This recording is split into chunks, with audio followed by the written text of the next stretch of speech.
The third supplementary, Dr. Ajit Kochade.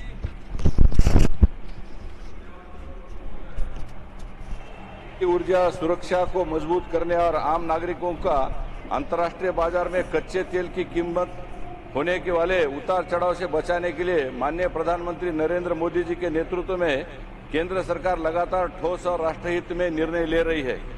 मैं माननीय मंत्री जी को ये पूछना चाहता हूं कि क्या सरकार ने भविष्य में सरकार कच्चे तेल के रणनीतिक भंडार की तरह द्रवीकृत पेट्रोलियम गैस जिसे एलपीजी कहते हैं उसके लिए रणनीतिक या बफर भंडारण की व्यवस्था विकसित करने का कोई निर्णय लिया है और ऐसा कोई प्रस्ताव विचाराधीन है और रणनीतिक पेट्रोलियम भंडारों का उपयोग अंतर्राष्ट्रीय कच्चे तेल की कीमतों में उतार चढ़ाव के प्रभाव को कम करने के लिए क्या किया जा रहा है? यदि हाँ, तो आम उपभोक्ताओं के हितों को ध्यान में रखते हुए एलपीजी, पेट्रोल और डीजल की कीमतों को नियंत्रण में रखने के लिए माननीय मंत्री जी और मंत्रालय द्वारा वर्तमान में कौन कौन से ठोस और दीर्घकालिक कदम उठाए जा रहे हैं?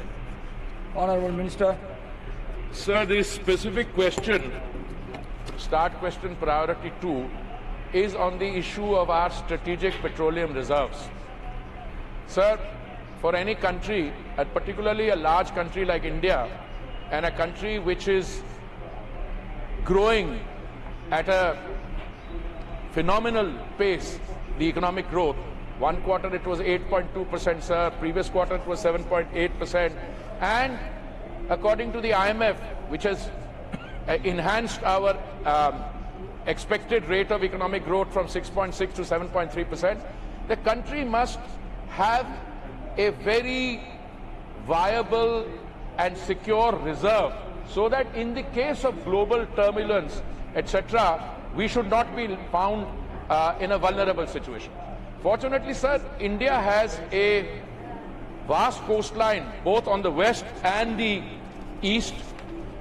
We have several refineries on the west coast, sir, starting with Nayara, RIL in Jamnagar, Mumbai. We have Mangalore, we have Kochi on the western coast. We have Chennai, Tatipaka, Vizag, Paradeep, Barauni, Haldia on the eastern coast. Sir, according to the International Energy Agency, and I'm only mentioning the vast coastline and this thing, because today we are the world's third largest consumer of crude oil. We have the world's fourth largest reserve refining capacity, currently around 260 million metric tons per annum, going on to 320 million metric tons per annum. And we are also the world's fifth largest exporter of petroleum products. Now, the Strategic Petroleum Reserve is designed to ensure that in case of total global turbulence, in case supplies cannot reach either from the western coast or the eastern coast, we must have enough stock left in order to meet that. Now, fortunately for India, sir, we are also a domestic producer. When I say we are the fifth largest exporter, God forbid, if there was to be an eventuality where no supplies are reaching, we would obviously not then export. We would also utilize our domestic consumption for our domestic production for domestic consumption. Sir, the International Energy Agency stipulates that there should be about 90 days of holding as a strategic petroleum reserve.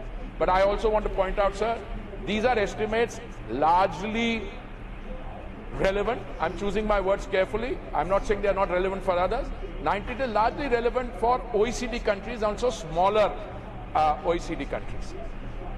You know, when there was a global crisis and there was total volatility, the IEA, International Energy Agency based in Paris, it stipulated that countries which had large reserves, they should release some in order to stabilize the global price. So which are the countries which release stocks in differing quantities from their stocks? One was the United States, the other was India, and third was China, and the fourth, I think if I recall correctly, was Japan. So we are in the happy situation that we were able to rise to the situation.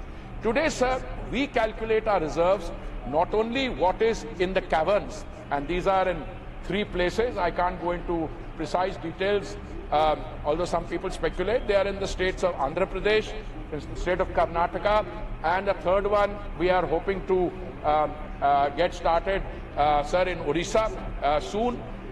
Together, if you look at the reserves in the caverns, and what is held by us in our refineries and what is on floating platforms at our ports together and our products, it comes to 74 days. Ideally, it should be 90, but I feel at least as the line minister safe with something like 74 days, and going forward, we can even consider raising it. The honourable member also raised the issue of price volatility. Sir, this particular question relates to the period 2015 to 2022. So that period between 2015 and 22 is the pre-COVID period. And it also covers the COVID period and till 2022 when COVID was mercifully on its way out.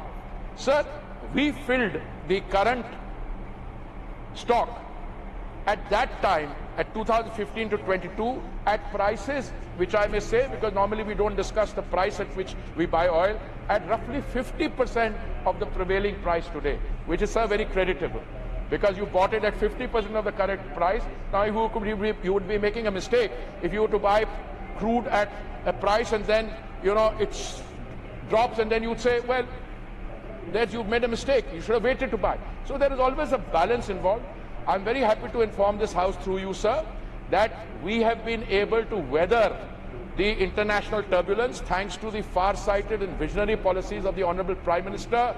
We have been able to ensure availability, affordability and sustainability, the trilemma of energy. And today, whether it is a question of biofuels, a reference was made in the question also to liquefied petroleum gas, our production is going up. We are also signing international arrangements. When the President of the UAE, he was here recently, sir, we signed another deal with them. We are importing about, I think, what, $9 billion worth of natural gas from them. We are also importing from Qatar, from